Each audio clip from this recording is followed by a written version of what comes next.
E aí, Titão?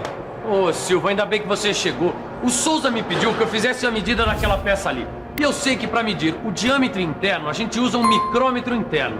Só que eu não sei nem começar. Para medir as partes internas de peças, a gente usa o micrômetro interno. Muito bem, nós vamos dar uma olhada neles, ver os tipos, vamos fazer a leitura. E você aí em casa, ficou interessado em conhecer isso? Pois bem, então preste bastante atenção, porque esse vai ser o assunto da nossa teleaula de hoje. Na teleaula de hoje você vai conhecer os tipos e usos dos micrômetros internos e vai aprender como fazer a leitura desses instrumentos. Muito bem, a gente só estava esperando você se aprontar. Tudo pronto aí? Pois então fique ligado que a nossa teleaula de hoje já está começando, hein?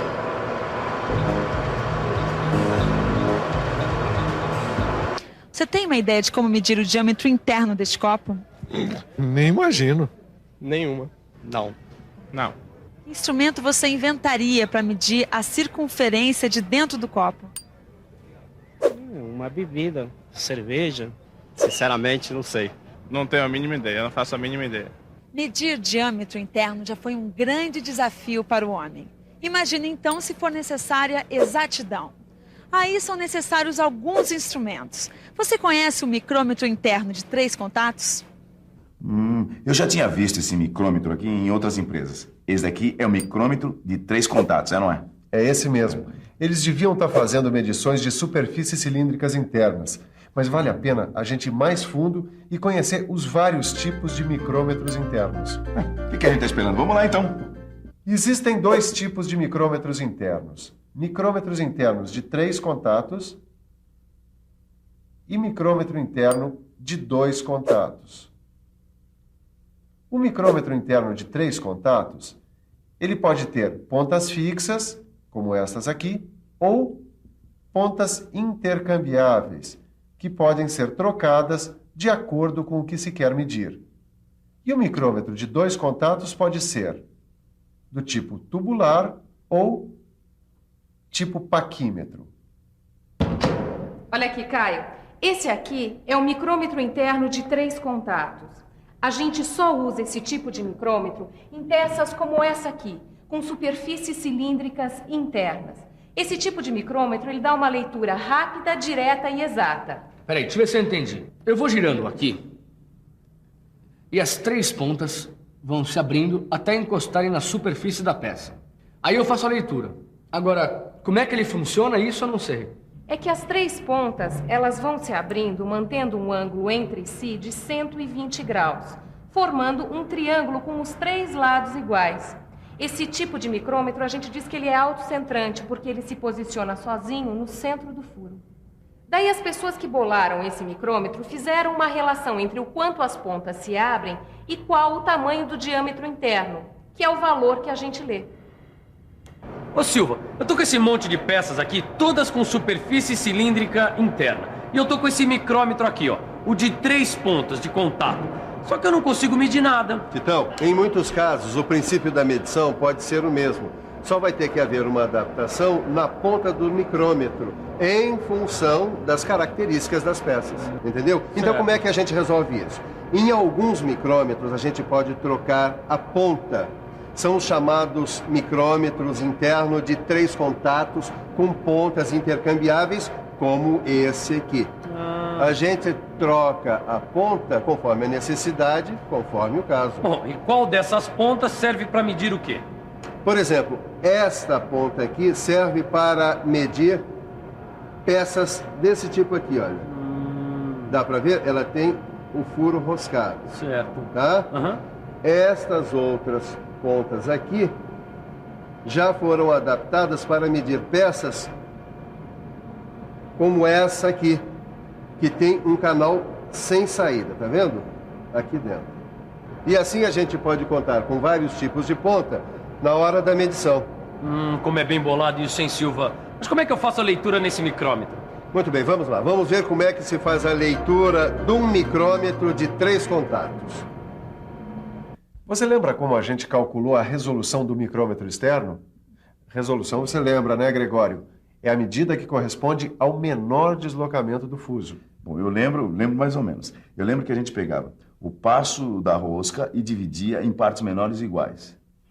O tambor, a gente pegava o passo do fuso micrométrico e dividia esse valor pelo número de divisões do tambor. Nesse caso aqui, o passo do fuso é igual a 0,5 milímetros e o número de divisões do tambor é igual a 100. 5 décimos de milímetro dividido por 100 igual a 5 milésimos de milímetro. Então, na bainha, eu leio os milímetros e os meio milímetros. E no tambor, eu leio os décimos, os centésimos e os milésimos de milímetro. Levando em consideração que a resolução desse micrômetro é de 5 milésimos de milímetro, a gente pode medir até essa resolução. Bom, a prosa tá boa, mas chega de papo e vamos praticar. Bom, Caio, a leitura é bastante parecida com a do micrômetro externo. Só que a escala da bainha está no sentido contrário aqui, Sofia. Bem observado, Caio. Vamos fazer agora a leitura dessa peça aqui. Tá legal. Eu ajusto o micrômetro e faço a leitura. Na bainha, eu tenho 36 milímetros e 5 décimos. E no tambor, eu tenho 245 milésimos de milímetro. Já tá craque, né, Caio? Agora é só somar. 36 milímetros e 5 décimos, mais 245 milésimos de milímetro é igual a 36 milímetros 745 milésimos. E agora presta atenção aqui, Caio. Quando a gente vai abrindo ou fechando o micrômetro, você sente que tem uma hora que ele para.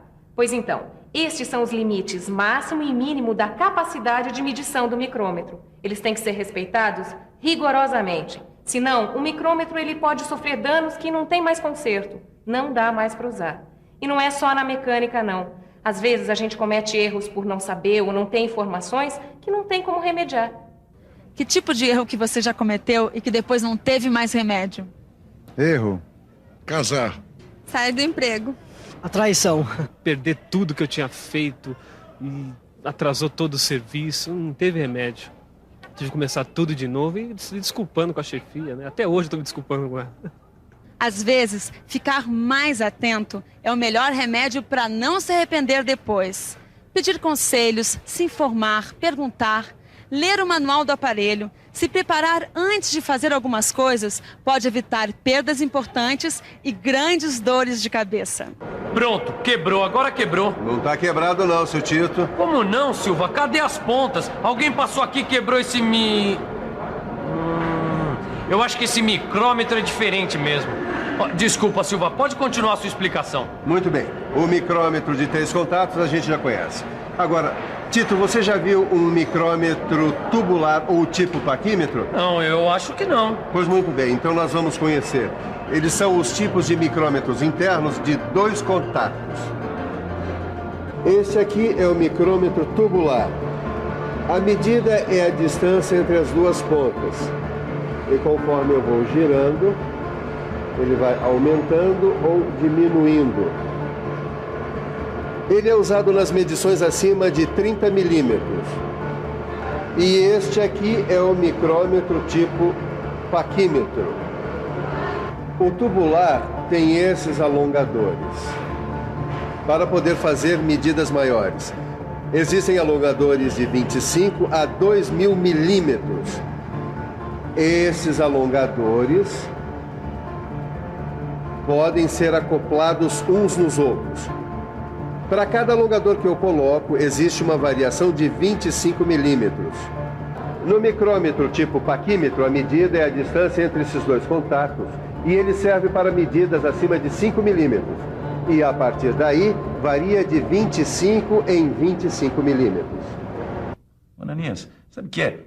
Eu não entendi que situações a gente deve usar o micrômetro tubular. Porque, no meu modo de ver, o micrômetro de 3 contatos dá conta de tudo. Você tem razão, Gregório. O micrômetro de 3 contatos ele é muito versátil e dá para usar ele na maior parte das situações. Mas existem algumas em que o micrômetro tubular é mais indicado. Para medir, por exemplo, esse diâmetro interno aqui, ó. Mas eu tô vendo que você fica mexendo até encaixar e achar uma posição. Existe uma posição certa de medição? Tem, sim. Ele tem que estar bem centralizado.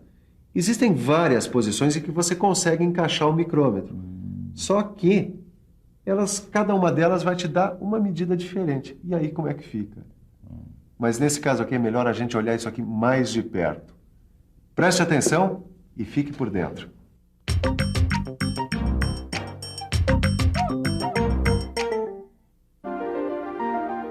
Existem uma porção de posições erradas nas quais o micrômetro pode ser encaixado, cada uma dando uma medida diferente. A posição correta é a que acompanha o eixo central da peça medida. A observação atenta é suficiente para colocar o micrômetro na posição correta. Ah, Sofia, é igual ao paquímetro, só que a leitura é feita aqui na bainha e no tambor. A leitura, tanto no micrômetro tipo paquímetro quanto no micrômetro tubular, é igual dos micrômetros externos, que a gente já viu. Tá, e para calibrar esses micrômetros, como é que faz? Lembra que os micrômetros externos de capacidades maiores, a gente calibra usando barras padrão? Nos micrômetros internos, a gente usa algo parecido, que são os anéis de referência. Eles já têm uma medida previamente conhecida e correta. A gente faz a medida neles e vê se o instrumento está calibrado. Olha aqui. Este tem 15 milímetros e 999 milésimos. Este tem 35 milímetros e 4 milésimos. Oi, por favor. O que você está fazendo com esse micrômetro? Eu estou medindo a profundidade desse rebaixo. Em que o micrômetro é fundamental aqui nessa indústria? Com ele consigo maior exatidão. O micrômetro nessa indústria é fundamental para medir todas as peças que necessitam precisão superior ao paquímetro. Ele é fundamental no meu trabalho, eu utilizo eles para medir o diâmetro interno das peças. Bom, deu 32 milímetros e 145 milésimos. Tá dentro da tolerância permitida. Muito bem, Tito. Como é que é? Foi muito difícil aprender a usar o micrômetro interno? Olha, não foi não, viu, Silva? Também depois do que eu pelejei para aprender a mexer no micrômetro externo, o interno, eu tirei de letra. Enquanto o nosso amigo aqui tira de letra, que tal a gente dar uma boa olhada no que foi visto, no que nós aprendemos hoje? Chegou a hora da revisão. E atenção, se liga aí que é a hora da revisão. Na teleaula de hoje, você aprendeu que os micrômetros internos servem para a medição de partes internas das peças. Conheceu ainda os micrômetros internos de 3 contatos com pontas intercambiáveis e os micrômetros internos de 2 contatos, tubular e do tipo paquímetro. Finalmente viu como se faz a leitura nestes micrômetros e como a calibração é feita através de anéis de referência. E aí, Gregório, deu para ter uma boa noção dos micrômetros? Se deu. Aliás, Ananias, eu não sei como te agradecer. Eu fico lá parado na administração, isolado, vou agora descer mais para a linha. É isso mesmo, chegou a hora de ensinar o teu pessoal e de praticar bastante. Não, eu já estou até esquematizando um jeito disso. Você sabe que eu tive pensando, você podia passar lá de vez em quando para fazer uma supervisão e ver se eu estou fazendo tudo certo. Do meu lado, pode ficar tranquilo que eu vou continuar praticando. É isso aí. E você também pode praticar no seu livro de estudos resolvendo os exercícios. As respostas estão no final do livro, na chave de respostas. Bom, hoje a gente encerrou uma série de aulas sobre o micrômetro. Na próxima teleaula, nós vamos estudar os blocos padrão. Bons estudos! Tchau! Tchau!